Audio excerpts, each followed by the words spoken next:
تھے، کوئی شور شغب نہیں کرتے تھے۔ جب کوئی آپ سے مصافحہ کرتا تو آپ اس کے ہاتھ کو اس وقت تک نہیں چھوڑتے تھے جب تک سامنے والا خود سے ہاتھوں کو الگ نہ کر دے۔ جب کوئی ملاقات کرتا تو ملاقات کرنے والے کا تاثر اور اس کا ذاتی یہ تاثر یہ ہوتا کہ حضور سے زیادہ، ہم سے زیادہ حضور کسی سے محبت نہیں کرتے، لیکن اسی کے ساتھ آپ صلی اللہ علیہ وسلم کا رعب اتنا زیادہ تھا کہ ہر کوئی جلدی سے سوال کرنے کی ہمت نہیں جٹا پاتا تھا، ہر کوئی آنکھ بھر کر دیکھنے کی تاب نہیں لا سکتا تھا۔ اس کی تائید مسلم شریف کی اس روایت سے ہوتی ہے جس میں حضرت عمرو بن عاص رضی اللہ عنہ فرماتے ہیں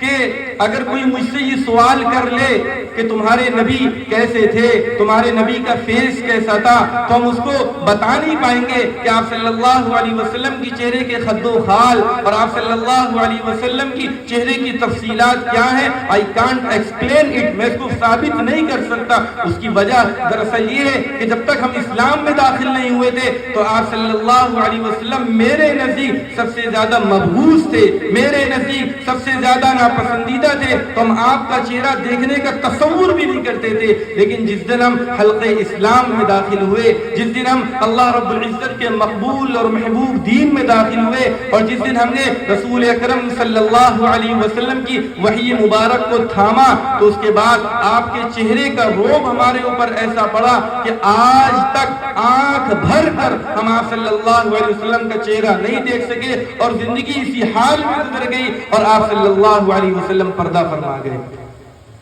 حضور اکرم سرور عالم صلی اللہ علیہ وسلم جیسا حسین و جمیل شخص اس کائنات میں پیدا نہ ہوا ہے، نہ ہوگا اور نہ ہو سکتا ہے۔ اس بات کو صحابی رسول حضرت حسان بن ثابت رضی اللہ عنہ اپنے ایک نعتیہ قصیدے میں بیان کرتے ہیں، وَأَحْسَنَ مِنْكَ لَمْ تَرَ قَطُّ عَيْنِي وَأَجْمَلَ مِنْكَ لَمْ تَلِدِ النِّسَاءُ خُلِقْتَ مُبَرَّأً مِنْ كُلِّ عَيْبٍ كَأَنَّكَ قَدْ خُلِقْتَ كَمَا تَشَاءُ، کہ میری آنکھوں نے آپ سے زیادہ حسین مرد نہیں دیکھا، اور کسی عورت نے آپ سے زیادہ خوبصورت اور آپ سے زیادہ جمیل لڑکے کو جنا نہیں، اور آپ کی پیدائش تو ایسے ہوئی ہے کہ گویا کہ آپ میں کوئی عیب ہے ہی نہیں، آپ کے اندر کوئی کمی ہے ہی نہیں، نہ ظاہر کی کمی نہ باطن کی کمی، آپ ظاہر میں بھی خوبصورت اور باطن کے اعتبار سے انتہائی خوبصورت، اور آپ کی پیدائش تو ایسے ہوئی ہے جیسے کسی انسان سے پوچھا جا رہا ہو بتاؤ تمہیں کس طریقے سے ڈیزائن کیا جائے، بتاؤ تمہارے اندر کون سے فیچرز رکھے جائیں، تمہارے اندر کون سی کوالٹیز رکھ دی جائیں، تمہارے اندر کون سی کیریکٹرسٹکس رکھ دی جائے، جیسا جیسا بندہ بیان کرتا جائے اسی طریقے سے اس کو ڈیزائن کیا جاتا رہے۔ اس طریقے سے آپ صلی اللہ علیہ وسلم کی تخلیق ہوئی ہے۔ اس کائنات میں حضور اکرم سرور عالم صلی اللہ علیہ وسلم سے زیادہ حسین و جمیل مرد کوئی نہیں ہے۔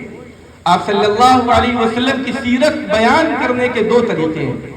پہلا طریقہ یہ ہے کہ آپ صلی اللہ علیہ وسلم کی سیرت کے ایک ایک نقشے کو ہم اپنی عملی زندگی میں نافذ کر لیں، حضور صلی اللہ علیہ وسلم کی ایک ایک ادا کو اپنی زندگی میں اس کا امپلیمنٹ کر لیں، اور اس طریقے سے امپلیمنٹ کر لیں کہ آپ صلی اللہ علیہ وسلم کی صورت، آپ کی سیرت، آپ کی رفتار، آپ کی گفتار، آپ کا اٹھنا، آپ کا بیٹھنا، آپ کا چلنا، آپ کا مسکرانا، آپ کا ناراض ہونا، یہ ہم میں سے ہر ایک یعنی آپ صلی اللہ علیہ وسلم کی امت میں سے ہر ایک امتی کے بارے میں یہ کہہ دیا جائے کہ یہ جا رہا ہے محمد عربی صلی اللہ علیہ وسلم کا غلام، جس کی ادا اور جس کی حرکت اور جس کے اخلاق اور جس کے کردار اور جس کے آداب اور جس کی کوالٹیز ہو بہو محمد عربی صلی اللہ علیہ وسلم سے میچ کرتی ہے۔ ایک طریقہ تو پیارے آقا کی سیرت بیان کرنے کا یہ ہے۔ دوسرا طریقہ آپ صلی اللہ علیہ وسلم کی سیرت بیان کرنے کا یہ، جو بھی مجلس ہو، جو بھی محفل ہو، جو بھی میٹنگ ہو، جو بھی کانفرنس ہو، جو بھی جلسہ ہو، جو بھی پروگرام ہو، اس پروگرام کے اندر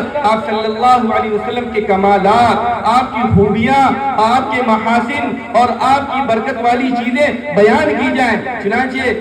صحابہ کرام، تابعین عظام، سلف صالحین ائمہ اربع بزرگان دین اولیاء اللہ کا یہی طریقہ یہی معمول رہتا تھا. جس مجلس میں بیٹھتے تھے محمد عربی صلی اللہ علیہ وسلم کی سیرت کے گن گایا کرتے تھے. جہاں بھی جایا کرتے تھے آپ صلی اللہ علیہ وسلم کی پوری شریعت کو ایک دوسرے سے مذاکرہ کرتے رہتے تھے, اس کا تبادلہ خیال کرتے رہتے تھے. اس کا فائدہ قرآن پاک نے بیان کیا, وَذَكِّرْ فَإِنَّ الذِّكْرَىٰ تَنفَعُ الْمُؤْمِنِينَ. آپس میں اچھی چیزوں کا تبادلہ کرنا, آپس میں ایک دوسرے کو اچھی باتوں کو بتانا, یہ انتہائی نفع بخش ہے اور ہر ایک کو دوسرے کے لیے مذہب اسلام پر ثابت قدمی کا ذریعہ ہے.